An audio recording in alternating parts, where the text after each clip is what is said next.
A man's story of love and family and faith is really resonating with our viewers. In a piece on FoxNews.com, he shares the story behind a moment of affection with his wife and his 7-year-old daughter's surprising reaction. Joining us right now is writer, speaker, attorney, and the father of 3, Joshua Rogers. Good morning, Mr. Rogers. Good morning. All right, Joshua, you made a pledge to each of your 3 children the day they were born, the day you held them in your hands at the hospital. What was that pledge? I gave them 2 promises. I said, number 1, I will never leave your mother. And number 2, I'm going to show up. I'm going to be at your ball games or your ballet recitals. I'm going to be there for dinner when I can be there for dinner, but I will be there. That is beautiful. But as time went on, how did things go with the children's mother? Well, we always liked each other, plenty of passion. We're friends, but quite frankly, we are a couple of youngest children who want control.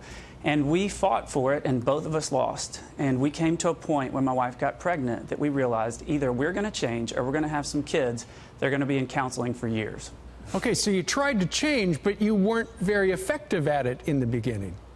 No, it's a slow process. And, you know, quite frankly, we're still in it. It does not come naturally to let go of control with somebody else you spend this much time with. And so we slowly began to make changes. And the biggest one for me that helped with that was being honest with friends about how I was struggling, and then beginning to change the way I prayed, and not praying, God, please fix my irritating wife prayers, and instead praying, God, please show me what's wrong with me. And my wife happened to be praying the same thing at that time. Well, who knew? All right, so then suddenly you're kind of on the same page, and then something spontaneous happened at your house one night. Yeah, it was actually this past summer. We were in the living room, and my wife was actually in the kitchen, and this, you know, sentimental love song came on, and I went over and I just began dancing with her, and we just sort of melted into each other's arms, and all of a sudden I realized that my 2 daughters were watching us in silence. And so I decided I'm going to end this with a big Hollywood ending, and I gave my wife just this really big kiss, and my oldest daughter began to cry and had this big smile on her face, and I said, what's going on? And she couldn't say anything. She didn't know what to say, and I said, can you just give me one word? And she said, loved. What was she talking about?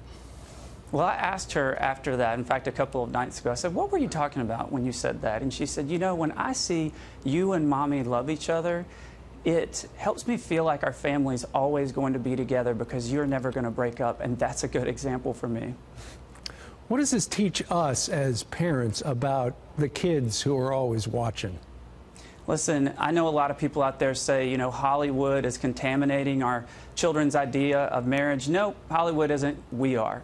If we want to make a difference in the way our children see love, if we want to combat Hollywood, let's start in the home. That's where they see the first romance. Give them something to believe in, that love can be real in the midst of the back and forth and arguing sometimes, and sometimes giving awesome kisses in the kitchen. Joshua, this is a very personal story. Why did you want to share it? You know, quite frankly, because I wish I'd had more of this when I grew up. And I know what it would have meant to me. You know, my parents ultimately divorced, and that was painful. When they split up, it felt like it tore me apart. But those memories of my parents singing together or holding each other, they stuck with me. I want these memories to stick with my kids, and when I'm in my 70s and 80s, for my kids to still be seeing this. That is really nice. There are a lot of parents watching right now. Some of them may not have great marriages. Do you have any advice for those parents? Yeah, this is what I'd say. Start small. You know, just walk over there. Give your wife a kiss. You know, to that wife, you know, rather than criticizing your husband. Yeah, just the little things, you know. Tell your kids how awesome your husband is and let them hear it. You know, and it's not going to take that much. Just start with the little stuff. And I would say it all comes down to humility. If it's hard for you to do, there's probably some pride in there. And you may need to be praying some prayers of your own. It could be tough to take that first step, but ultimately it pays off. Joshua Rogers, thank you very much for sharing your story. Folks, you can read all about it at FoxNews.com.